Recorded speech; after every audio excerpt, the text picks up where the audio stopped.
আসসালামু আলাইকুম ওরহমতুল্লাহি ওবারাকাতু। সুন্নত বনাম বিদাত পার্ট 1। রাসূল তোমাদেরকে যা দিয়েছেন তা গ্রহণ করো এবং তিনি যা নিষেধ করেছেন তা বর্জন করো, আর আল্লাহকে ভয় করো, নিশ্চয়ই তিনি কঠিন শাস্তিদাতা। সূরা আল হাশর আয়াত নাম্বার 7। হে ইমানদারগণ, তোমরা আল্লাহকে মান্য করো আর রাসূলকে আনুগত্য করো, তোমরা তোমাদের আমল বাতিল করো না। সূরা মুহাম্মদ আয়াত নাম্বার 47। হে নবী, আপনি বলুন, তোমরা যদি আল্লাহকে ভালোবাসতে চাও তাহলে আমার অনুসরণ করো, আল্লাহ তোমাদেরকে ভালোবাসবেন এবং তোমাদের পাপ ক্ষমা করে দেবেন। আল্লাহ বড় ক্ষমাশীল ও দয়াশীল। সূরা আলে ইমরান আয়াত নাম্বার 31। হে মুমিনগণ, তোমরা আল্লাহ ও তার রাসূলের আনুগত্য হও এবং তোমাদের অন্তর্গত আদেশ দাতাগণ। অতঃপর যদি তোমাদের মধ্যে কোনো বিষয় মতবিরোধ হয় তবে আল্লাহ ও রাসূলের দিকে তা প্রত্যাবর্তিত করো। যদি তোমরা আল্লাহ ও পরকালের প্রতি বিশ্বাস করে থাকো, এটাই হবে কল্যাণ ও পরিণতির দিক দিয়ে উত্তম। সূরা আন-নিসা আয়াত নাম্বার 59। মা আয়েশা রাদিয়াল্লাহু তাআলা আনহু বলেন, রাসূল সাল্লাল্লাহু আলাইহি সাল্লাম বলেছেন, যে ব্যক্তি আমাদের এই দিনের মধ্যে নতুন কিছু উদ্ভব ঘটালো যা তার মধ্যে নেই তা প্রত্যাখ্যাত।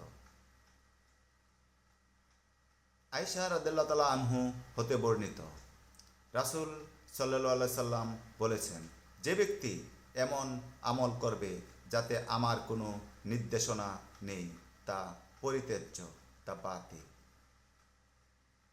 জাবের রাদিয়াল্লাহু তাআলা আনহু বলেন, রাসূল সাল্লাল্লাহু আলাইহি সাল্লাম হামদ ও সালাতের পর বললেন, নিশ্চয়ই শ্রেষ্ঠ বাণী হলো আল্লাহর কিতাব এবং শ্রেষ্ঠ হেদায়েত হলো মুহাম্মদ সাল্লাল্লাহু আলাইহি সাল্লামের হেদায়েত, আর নিকৃষ্টতম কাজ হলো দিনের মধ্যে নতুন সৃষ্টি এবং প্রত্যেক নতুন সৃষ্টি হলো ভ্রষ্টতা।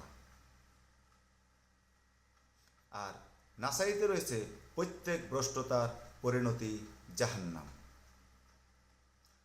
আব্দুল্লাহ ইবনে আব্বাস রাদিয়াল্লাহু তাআলা আনহু বলেছেন, রাসূল সাল্লাল্লাহু আলাইহি সাল্লাম বলেছেন, তিনি তিনি তিন ব্যক্তি আল্লাহর নিকটে সবচেয়ে বেশি ঘৃণিত।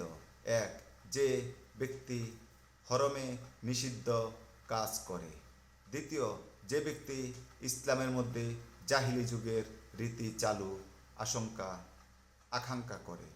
3 নম্বর ব্যক্তি, যে ব্যক্তি অন্যায়ভাবে কারো রক্ত কামনা করে শ্রুত রক্তপাতের উদ্দেশ্যে। সূরা বুখারী হাদিস নাম্বার 142। ইসলামী রীতিনীতি ছাড়া সব কিছুই জাহিলি রেশম রেওয়াজ।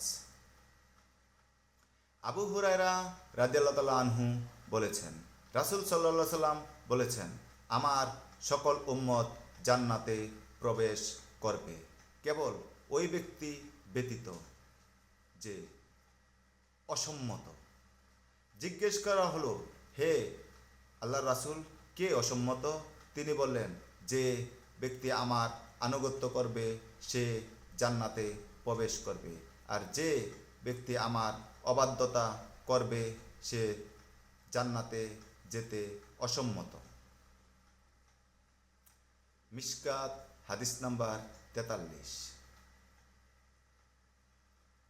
জাবের রাদিয়াল্লাহু তাআলা আনহু হতে বর্ণিত, তিনি বলেন, একদিন একদল ফেরেশতা নবী করিম সাল্লাল্লাহু আলাইহি সাল্লাম এর নিকটে আসলেন। এমত অবস্থায় তিনি ঘুমাচ্ছিলেন। ফেরেশতাগণ পরস্পরে বললেন যে, তোমাদের ওই সাথীর জন্য একটি উদাহরণ রয়েছে, তাকে উদাহরণটি বলো। তখন তাদের কেউ কেউ বললেন, তিনি যে নিদ্রায়। জবাবে অন্যরা বললেন, তার চক্ষু নিদ্রিত কিন্তু তার অন্তর জাগ্রত।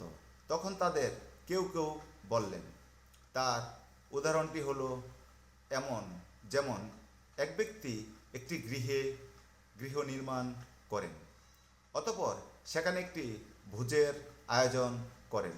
তারপর লোকদের আহ্বান করার জন্য তিনি একজন আহ্বায়ক পাঠালেন। তখন যে ব্যক্তি তার আহ্বানে সাড়া দিল, সে উক্ত গৃহে প্রবেশ করতে পারল এবং খাদ্য গ্রহণ করল। আর যে ব্যক্তি তার আহ্বানে সাড়া দিল না, সে উক্ত গৃহ প্রবেশ করতে পারবে না এবং খেতেও পারবে না।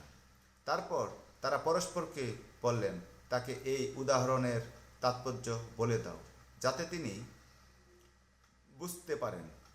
এভাবে কেউ কেউ বললেন, তিনি তো নিদ্রিত।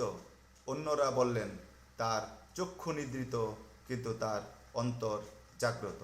তারা বললেন, গৃহটি হলো জান্নাত। আহ্বায়ক হলেন মুহাম্মদ সাল্লাল্লাহু সাল্লাম, আর গৃহ নির্মাণ ও খাদ্য প্রস্তুতকারী হলেন আল্লাহ। অতএব যে ব্যক্তি মুহাম্মদের আনুগত্য করল, সে আল্লাহর আনুগত্য করল, আর যে ব্যক্তি মুহাম্মদের অবাধ্য হলো, সে আল্লাহর অবাধ্য হলো। মুহাম্মদ সাল্লাল্লাহু সাল্লাম বলেন, মানুষের মধ্যে ঈমান ও কুফরের পার্থক্যকারী।